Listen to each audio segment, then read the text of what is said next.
நம்முடைய மீறுதல்களின் நிமித்தம் அவர் காயப்பட்டார், நம்முடைய அக்கிரமங்களின் நிமித்தம் அவர் நொறுக்கப்பட்டார். அவருடைய தழும்புகளால் குணமாகிறோம்.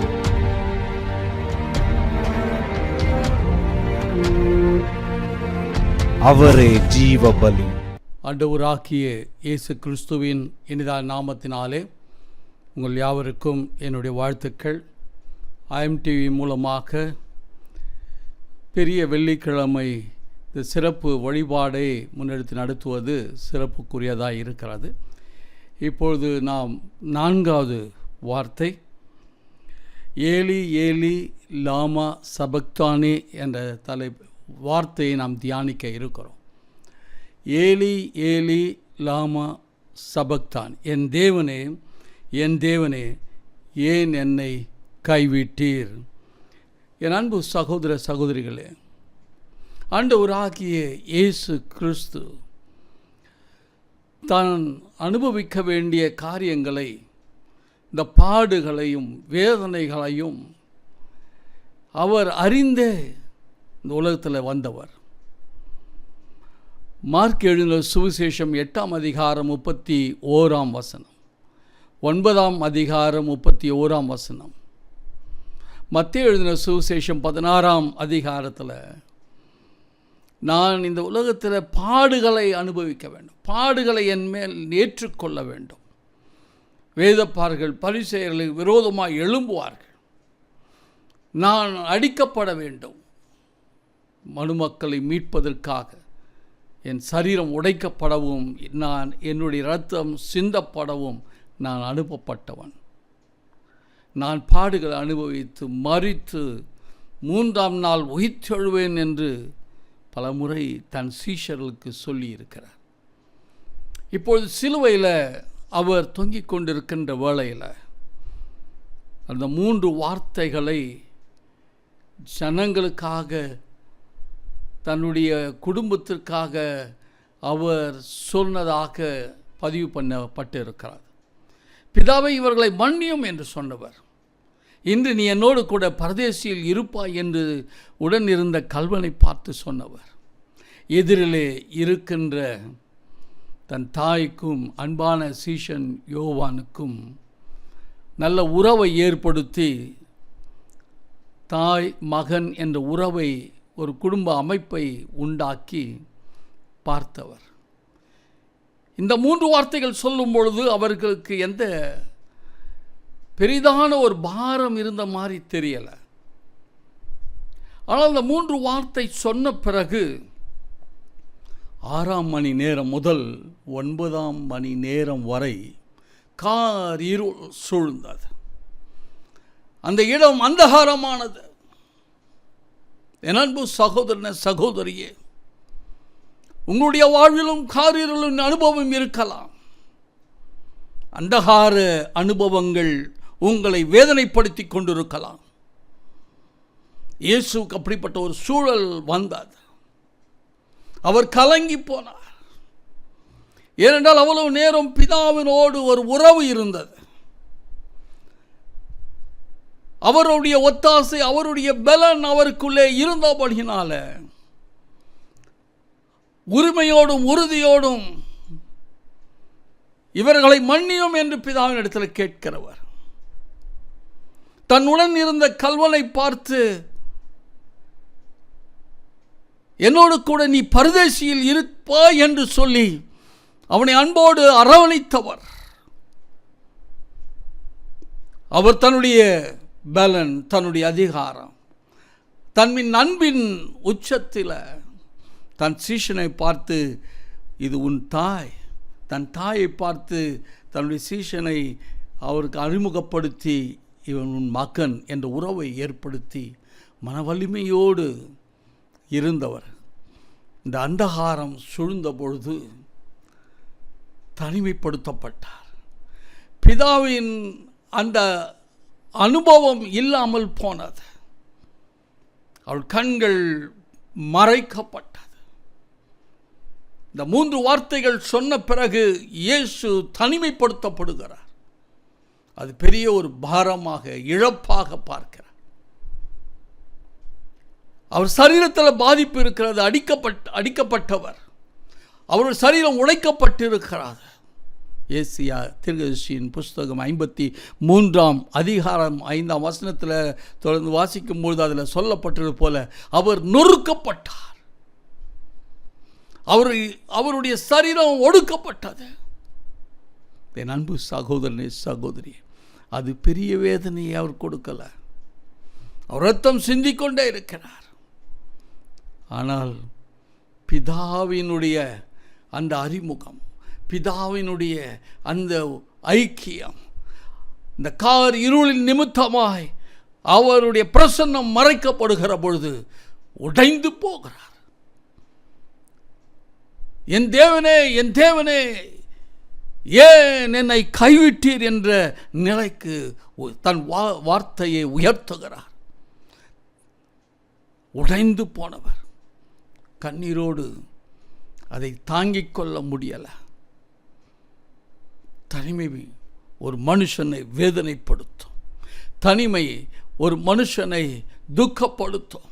தேவ பிரசன்னத்தை விட்டு விலகி போக போக பாவ பாரம் உன்னை அழுத்தும்.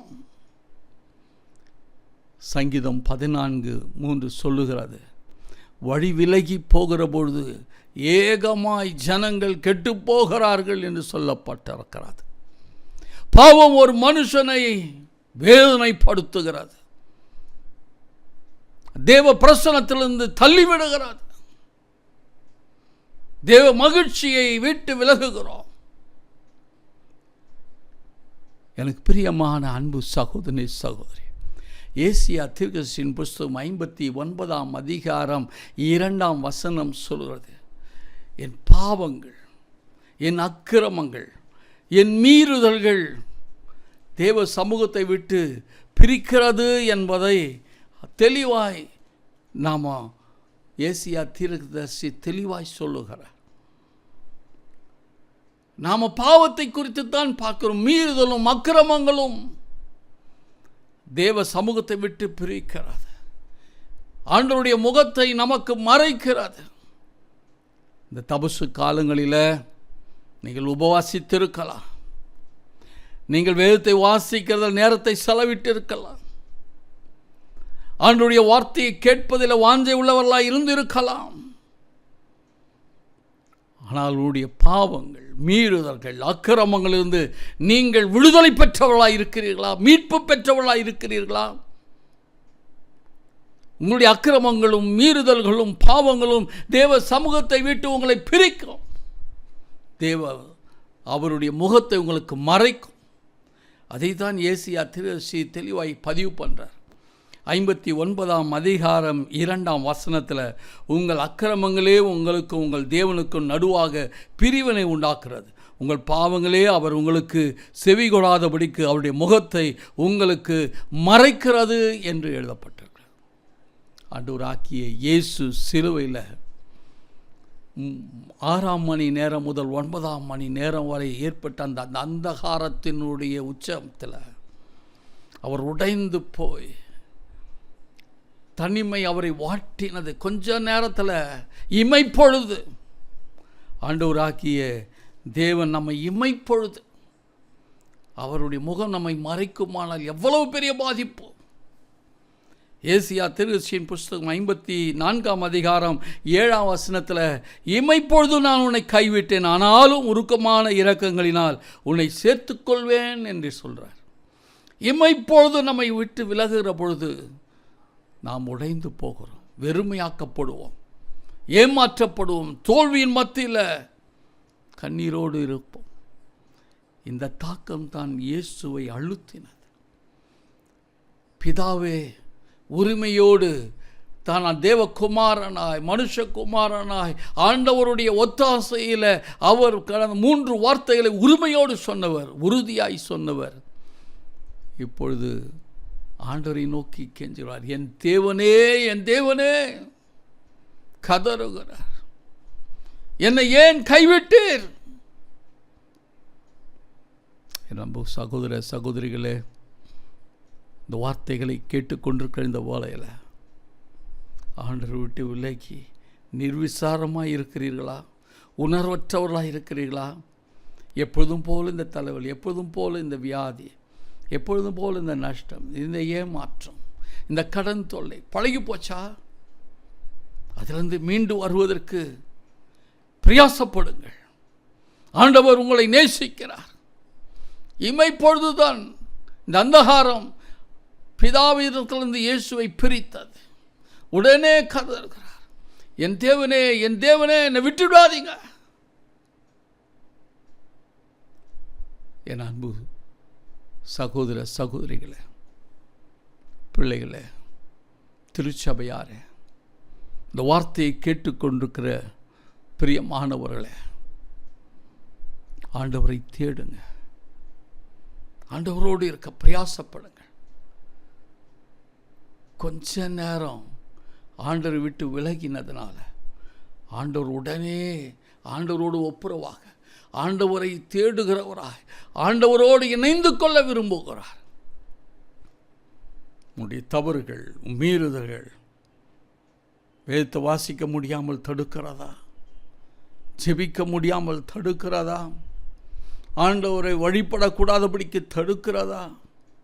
நற்பண்கள் செய்யக்கூடாதபடிக்கு உங்களை தேவ சமூகத்திலிருந்து விலக்கி செல்கிறதா?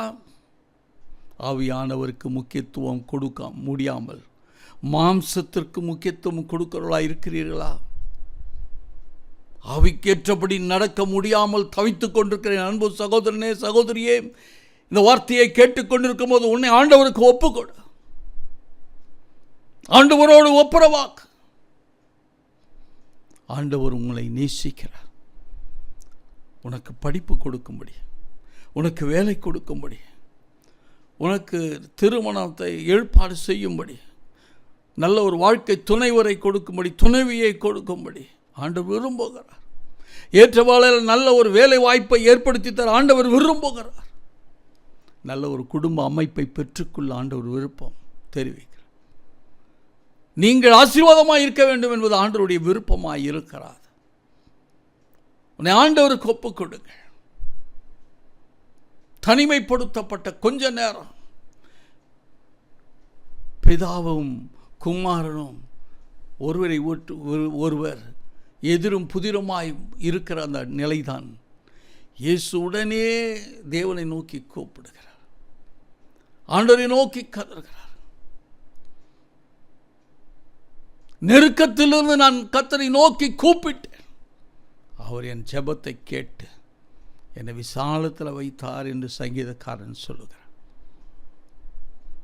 கொஞ்ச நேரம் அந்த இமைப்பொழுது ஆண்டவர் விலகும்போது இயேசு என் தேவனே, என் தேவனே என்று 4வது வார்த்தையாக ஆண்டவரை நோக்கி விண்ணப்பிக்கிறவராயிருக்கிறார். இமைப்பொழுது விடும்பொழுது தான் ஆண்டவருடைய பிரசன்னத்தை விட்டு விலகுகிற பொழுதுதான் தன்னுடைய தனிமை, தன்னுடைய வெறுமை, தான் இருளில் இருக்கிறதை உணர்கிறார். அவர் பேரொளியானவர், வெளிச்சமானவர். இந்த உலகத்துக்கு ஒளியாய் வந்தவர் இயேசு கிறிஸ்து. அவர் வெளிச்சம் இருளிலே பிரகாசிக்கிறதாக இருந்தது. யோவான் எழுதின சுவிசேஷம் 1ஆம் அதிகாரம் 3-4 வசனங்களை வாசிக்கும் பொழுது அவர் இருளிலே பிரகாசிக்கும்படியான ஒளியாக வந்தவர். இருளானது அவரை பற்றி கொள்ளவில்லை என்று எழுதப்பட்டிருக்கிறது. என் அன்பு சகோதரனே, சகோதரி, இந்த வார்த்தையை கேட்டுக்கொண்டிருக்கிற இந்த வேளையில் இருள் உங்களை பற்றி கொண்டிருக்கிறதா?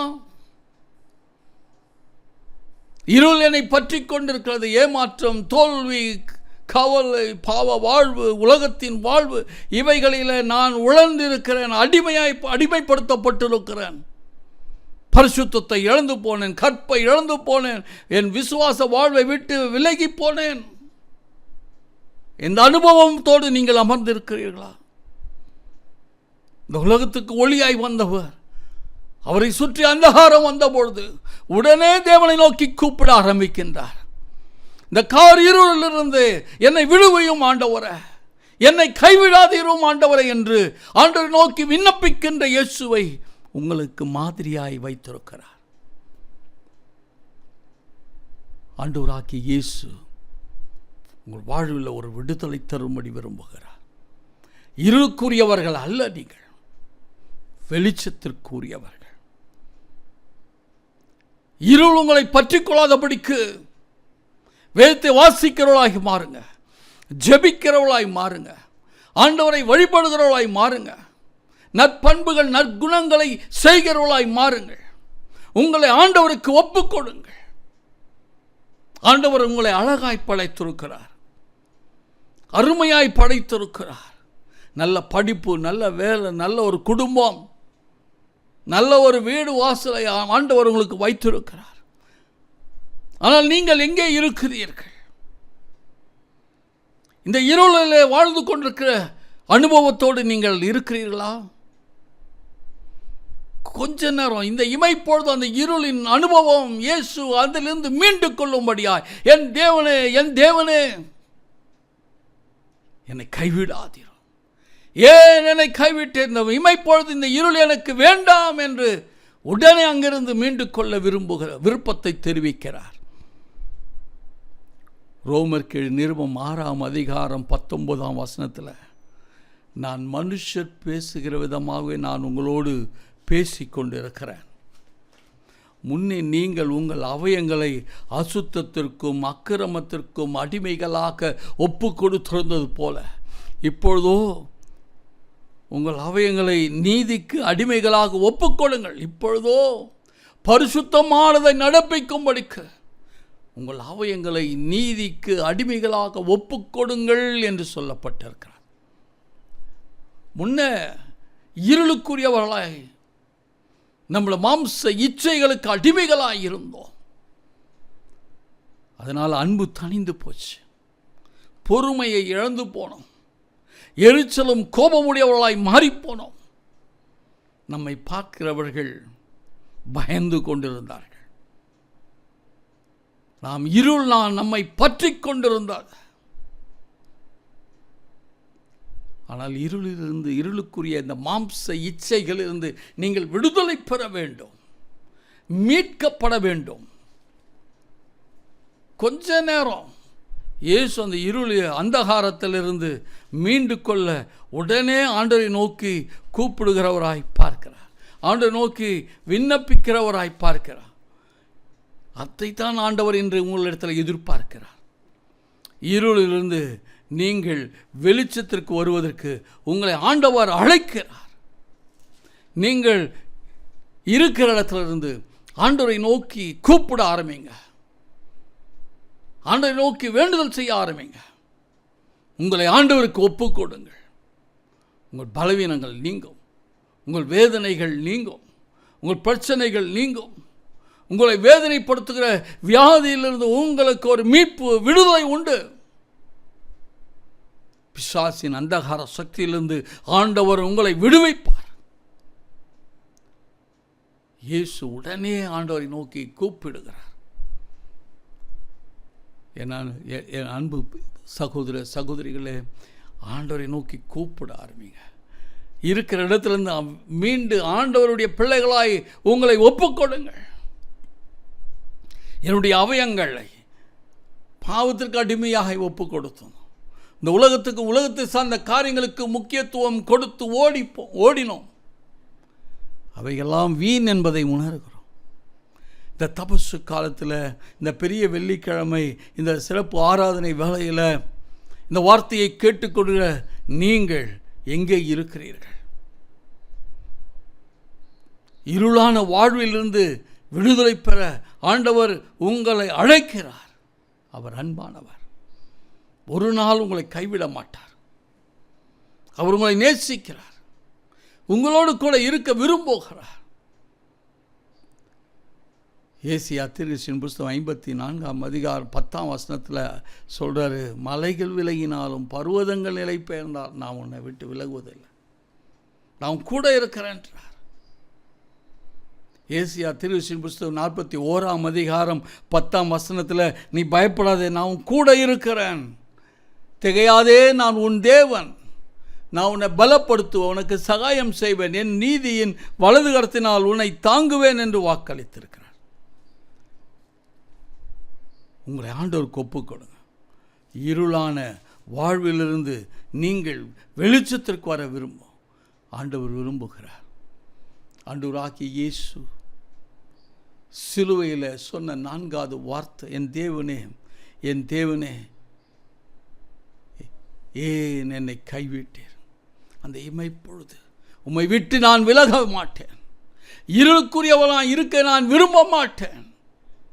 ஆண்டவரை நோக்கி விண்ணப்பிக்கிற இயேசு, நீங்களும் உங்களை ஆண்டவருக்கு ஒப்புக்கொடுங்க. ஆண்டவரை நோக்கி கதறுங்க. உங்கள் வாழ்வில் வெளிச்சத்தை வைத்திருக்கிறார், உங்கள் வாழ்வில் விடுதலையை வைத்திருக்கிறார். நீங்கள் ஆசீர்வதிக்கப்பட்டவர்களாக இருக்க ஆண்டவர் விரும்புகிறார். இந்த வார்த்தையை கேட்டுக்கொண்டிருக்கிற வேளையில் உங்களுடைய கண்ணீரை ஆண்டவர் துடைத்துக் கொள்ள, உங்கள் உடைந்த உள்ளத்தை தேற்றிக்கொண்டு தம்முடைய சட்டைக்குள்ளாய் அரவணைத்து ஆரோக்கியத்தை கொடுக்க அவர் விரும்புகிறார். உங்களை ஆண்டவருக்கு ஒப்புக் கொடுங்க. ஜெபம் செய்வோம். எங்களை நேசிக்கிறதான அன்பின் தகப்பனே, இந்த சிலுவையில் சொன்ன 4வது வார்த்தை, என் தேவனே, என் தேவனே, ஏன் என்னை கைவிட்டீர்? My God, my God, why did you forsake me? ஆண்டவரிடத்தில் இயேசு விண்ணப்பித்ததை பார்க்கிறோம். ஏனென்றால் ஆண்டவரை விட்டு விலகி இருக்க அவரால் முடியாது. ஆண்டவருடைய வெளிச்சத்தை விட்டு இருளில் அந்தகாரத்தில் இருக்க அவரால் முடியாது. நம்முடைய பாவங்கள், நம்முடைய மீறுதல்கள், நம்முடைய அக்கிரமங்களை அவர் மேல் ஏற்றுக்கொண்டு அவர் சாபமானார், அவர் பாவமானார். பாவமில்லாத அவர் தன்மேல் பாவத்தை ஏற்றுக்கொண்டதினால் அந்தகாரத்துக்குரியவராய் மாறி போனார். அந்த இமைப்பொழுது உடனே ஆண்டவரை நோக்கி கூப்பிடுகிறார், என் தேவனே, என் தேவனே, ஏன் என்னை கைவிட்டீர்? என் கூடவே இருங்கப்பான்னு சொல்லி விண்ணப்பிக்கின்றதை போல இந்த வார்த்தையை கேட்டுக்கொண்டிருக்கிற ஒவ்வொருவரோடு பேசுவே. இருளுக்குரியவர்களாக ஆண்டவரை விட்டு விலகி இருக்கிறவர்களாக இருக்கிற ஒவ்வொருவரோடு பேசுங்க. தொடர்ந்து அவருடைய உடைந்த உள்ளத்தை தேற்றுங்க. அவருடைய வாழ்வில் ஒரு விடுதலையை கொடுங்க, மாற்றங்களை கொடுங்க. படிக்கிற பிள்ளைகளுக்கு நல்ல படிப்பின் வரத்தின் ஞானத்தை பெற்றும் படிப்பில் கவனம் செலுத்துவர்களாய் மாறட்டும். வேலையில்லாமல் இருக்கிற பிள்ளைகளுக்கு நிலையான ஒரு வேலை வாய்ப்பை தாரும். வேலை செய்கிற ஒவ்வொரும் பொறுப்போடும் கவனத்தோடு வேலை செய்ய உதவி செய்வீங்க. ஒவ்வொரு குடும்பத்தையும் ஆசீர்வதிங்க, குடும்பத்தின் தேவைகளை சந்திங்க. ஒவ்வொருவரையும் குடும்பத்திலும் சமாதானத்தை வைங்கப்பா. வியாதியின் மத்தியிலும் பலவீனத்தின் மத்தியிலும் ஆண்டவரே, இந்த வார்த்தையை கேட்டுக்கொண்டிருக்கிற ஒவ்வொருவருடைய சரீரத்தையும் உம்முடைய தழுமேறின கரங்களால் நீர் தொடுவீராக. அவர் பலவீனத்தில் உம்முடைய பலத்தை பரிபூர்ணமாக நீர் தாரும். ஒப்பு கொடுத்து செபிக்கிறேன். இந்த 7 வார்த்தைகளை தியானிக்கிற இந்த நாள் உம்முடைய பிள்ளைகளுக்கு ஆசீர்வாதத்தின் நாளாய் மாற்றுங்க. IMTV மூலமாய் இப்படிப்பட்ட ஒரு சிறப்பு நிகழ்ச்சியை ஆண்டவரை ஒழுங்குபடுத்தி இருப்பதற்காக நன்றி செலுத்துகிறோம். IMTVயினுடைய தேவைகளை சந்தியும் சுவாமி. அதனுடைய திருப்பணிகளை ஆசீர்வதிங்க ஆண்டவரை. ஆண்டவரே, அது டெலிவிஷன் மூலமாக, அந்த IMTVயின் மூலமாக ஆண்டவர் நடக்கின்ற அனைத்து ஊழியங்களையும் ஆசீர்வதித்து வர்த்திக்க பண்ணும்படியாய் அதனுடைய தேவைகளை சந்திப்பீராக. ஜெபிக்கிறவர்களை ஏற்படுத்துங்க, உதாரணத்தினுடைய கொடுக்கிறவர்களை ஏற்படுத்துங்க. இந்த ஊழியத்தை தாங்குகிற மக்கள் குடும்பங்கள் எழும்பட்டும் சுவாமி.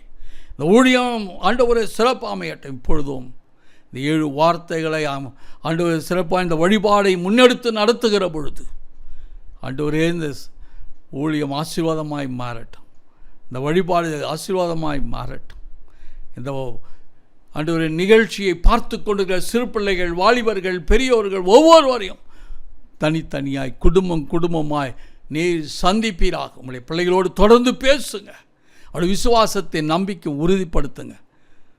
உம்முடைய நாமம் தரிக்கப்பட்டவர்கள் இருக்கிற இடங்களில் ஆசீர்வாதமாக இருக்கும்படி உடைய நாமத்தினால் வாழ்த்து செபிக்கிறேன். கர்த்தர் ஆசீர்வதிப்பீராக.